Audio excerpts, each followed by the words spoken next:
پوری شریعت کی عمارت دو مضبوط بنیادوں پر استوار ہے۔ اگر ہم نے دو باتیں سمجھ لی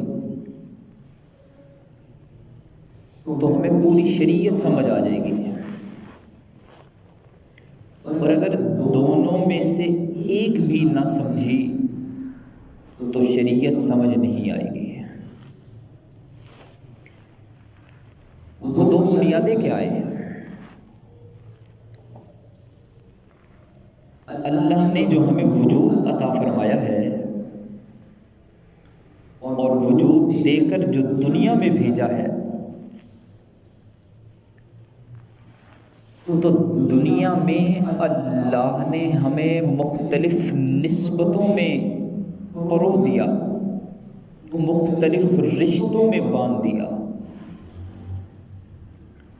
کوئی کسی کا باپ ہے تو کسی کا بیٹا ہے، کسی کا بھائی ہے تو کسی کا چچا ہے، کسی کا شوہر ہے، کوئی کسی کی بیوی ہے، کوئی میاں اور بیوی کے رشتے میں بندھا ہوا ہے، باپ اور اولاد کے رشتے میں بندھا ہوا ہے، بہن بھائیوں کے ساتھ منسلک ہے۔ رشتے اور نسبتیں عطا فرمائی۔ شریعت کی عمارت کی ایک بنیاد دنیا کے یہ رشتے ہیں، جسے اصطلاح شریعت میں تعلق مع الخلق کہتے ہیں، لوگوں کے ساتھ تعلق۔ ایک بنیاد ہے شریعت کی جسے تعلق مع اللہ کہتے ہیں، اللہ اور خالق کے ساتھ تعلق۔ سوال یہ ہے، میں نے اپنے آپ کو دیکھنا ہے کہ جو اللہ نے مجھے اپنی ذات عالی کے ساتھ تعلق کا حکم دیا تھا،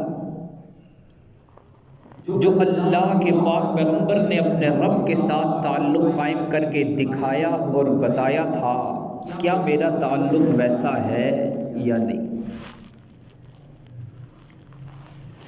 اور دوسرا میں نے یہ سوچنا ہے کہ جو اللہ کے نبی نے مجھے رشتوں کے ساتھ ہمدردی محبت کا تعلق دیا تھا، حکم دیا تھا، میں اس تعلق میں کیسا ہوں؟ قرآن میں اللہ نے بڑے واضح انداز میں فرمایا ہے، وَمَا قَدَرُ اللَّهَ حَقَّ قَدْرِهِ، لوگوں نے اللہ کی قدر ویسی نہیں کی جیسا کہ اللہ کی قدر کرنے کا حق تھا۔ اب یہ آیت مجھ سے تقاضا کرتی ہے کہ میں کم از کم زندگی کی مصروف ترین راتوں میں کچھ لمحے اپنے آپ کو خالی کر کے تنہائی میں بیٹھ کر سوچوں کس تعلق کا اللہ نے تقاضا کیا تھا، کیسی اللہ کی قدر کرنی چاہیے تھی اور میں نے کیسی قدر کی۔ پھر یہ سوال رشتوں میں پروئیے، مجھے جو اللہ نے نسبتیں اور رشتے عطا فرمائے ہیں، مجھے کیسا شوہر ہونا چاہیے تھا اور میں کیسا شوہر ہوں، مجھے کیسا بھائی ہونا چاہیے تھا اور میں کیسا بھائی ہوں، مجھے کیسا بیٹا ہونا چاہیے تھا، میں کیسا بیٹا ہوں، مجھے جو اللہ نے اتنی بڑی نعمت، کائنات کی سب سے عظیم الشان نعمت رحمت عالم صلی اللہ علیہ وسلم کی نبوت کی صورت میں عطا کی ہے، مجھے اپنے پاک پیغمبر سے کتنی محبت اور کیسی محبت ہونی چاہیے تھی اور میں اپنے نبی کا کیسا عاشق ہوں، مجھے کیسا امتی ہونا چاہیے تھا، اور میں کیسا امتی ہوں، مجھے کیسا مسلمان ہونا چاہیے تھا، اور میں کیسا مسلمان ہوں، یہ سوال اپنے آپ سے کرنا ہے، اور ضمیر میرا دل اس سوال کا جواب خود دے گا۔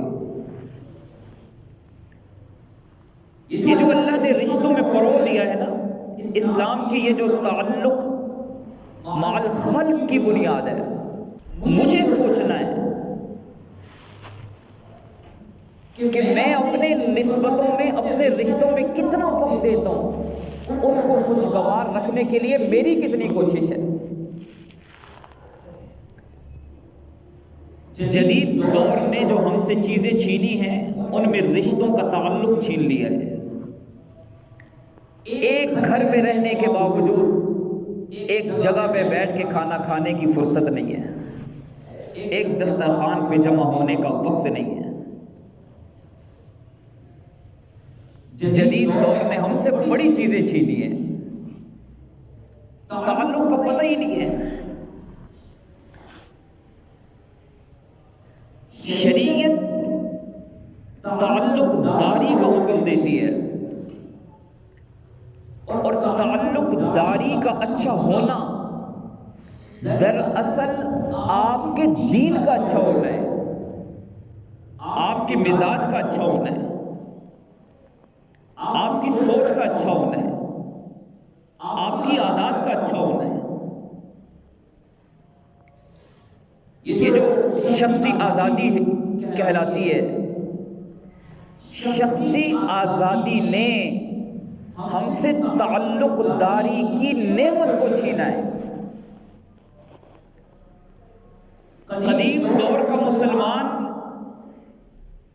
اگرچہ تنہا رہتا تھا، یعنی اس کا گھر اکیلا ہوا کرتا تھا، دور دور گھر تھے، لیکن اس اکیلے گھر میں رہنے والوں کے لیے اپنے دور کے پڑوسیوں کے حقوق سے آگاہی تھی۔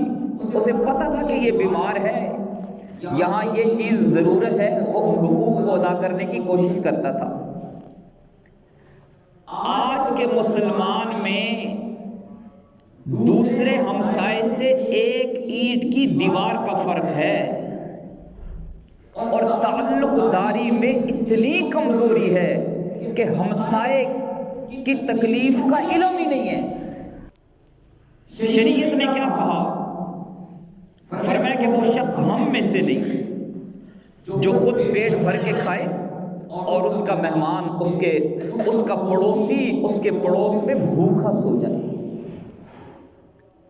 آپ بتائیے کہ آپ کو اپنے پڑوسی کی بھوک کا علم ہو سکتا ہے؟